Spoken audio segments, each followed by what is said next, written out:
From JBS Studios in Greater New York, this is the JBS News Update with Teisha Bader.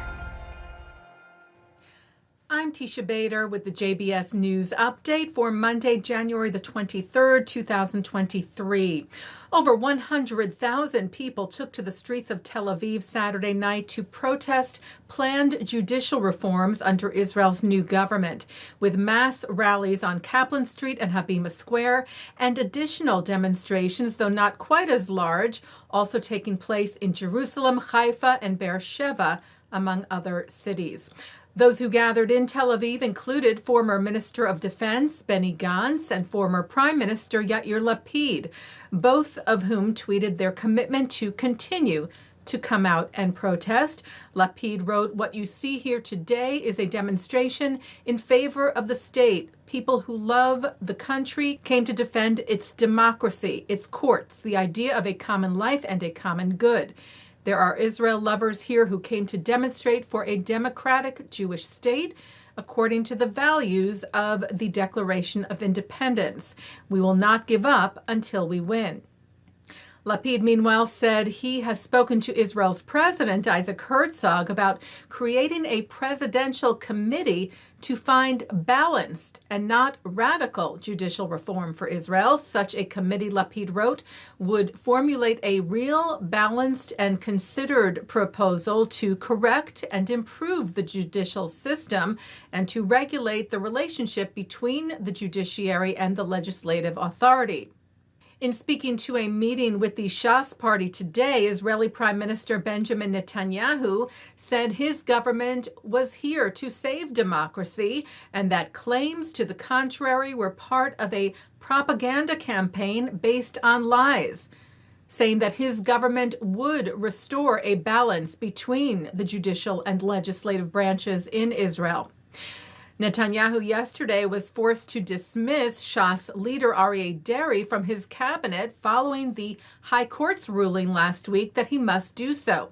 As we reported to you on Wednesday, the court ruled that the recently appointed Interior and Health Minister could not serve in that capacity because of his prior convictions on corruption charges and the fact that he told the court who convicted him that he would quit politics as part of his plea agreement.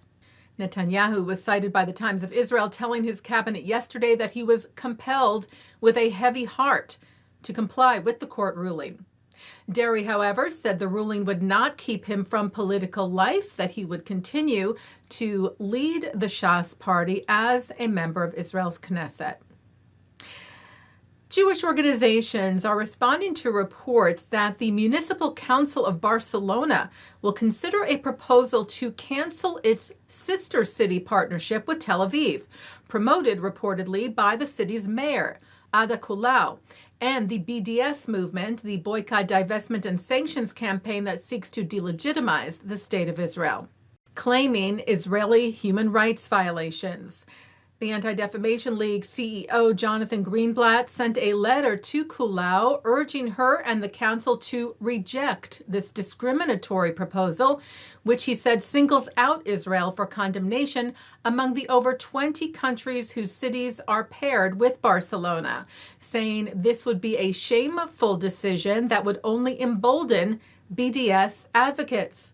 B'nai B'rith International President Seth Ricklin and CEO Dan Mariashin wrote, "We are shocked by the alleged intention of the current authorities of the City Council of Barcelona to end this agreement after 24 years of friendly relations. If successful," they wrote, "this would be a decision that has no precedent in Europe and that is no doubt motivated by the most extreme anti-Israel bias."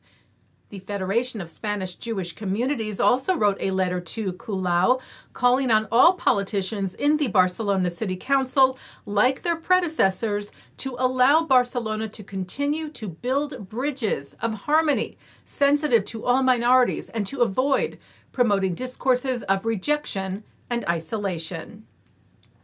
Well, Israel began a large-scale military drill with the United States today. Juniper Oak 2023 launched by the IDF and CENTCOM, U.S. Central Command, which the IDF tweeted is an additional layer of defense that strengthens and trains the multi-branch and international methods of action among the militaries to counter a variety of regional threats. CENTCOM wrote the exercise strengthens U.S.-Israel readiness and improves the interoperability of both forces, thereby contributing to regional stability.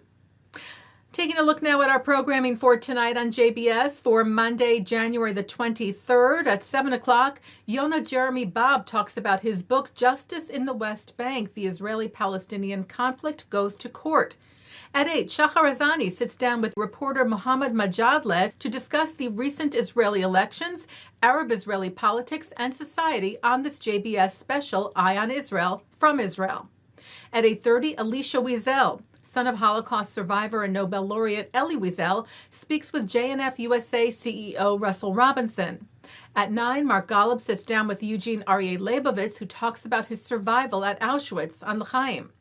Then Nancy Spielberg, Roberta Grossman, and Samuel Kassow talk about their film, Who Will Write Our History? And coming up next, Shahar Azani speaks with former Israeli ambassador to the US, Danny Ayalon, about the political reality in Israel, the proposed legal reforms and subsequent backlash in Israel, and international public opinions.